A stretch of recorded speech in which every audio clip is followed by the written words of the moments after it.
Kedime, halkıma, dilime, bıcağıma, küçükten bağlıyım bu pahalı toprağıma. Hep mayıl gözüm benim, sevgi dolu sözlerim, hepsi bu benim memleketim. Hep mayıl gözüm benim, sevgi dolu yüreğim, hepsi bu benim memleketim.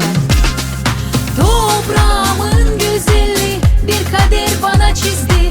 İnandım göklere, bu şaplı yıldızlara. Halkımın türküleri kuvveti bana verdi. Gagauziya memleketim.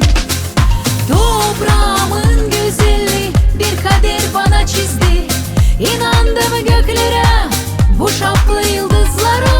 Halkımın türküleri kuvveti bana verdi. Gagauziya memleketim.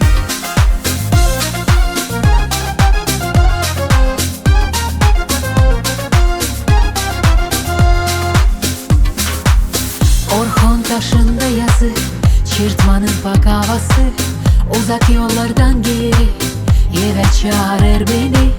Ne güzel adetlerin, hoşlanır sızlar için, hepsi bu benim memleketim. Ne güzel adetlerin, hoşlanır yanar için, hepsi bu benim memleketim. Toprağımın güzelliği bir kader bana çizdi.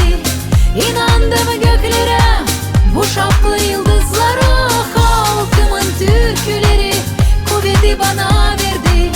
Gagauziya memleketim. Toprağımın güzelliği bir kader bana çizdi.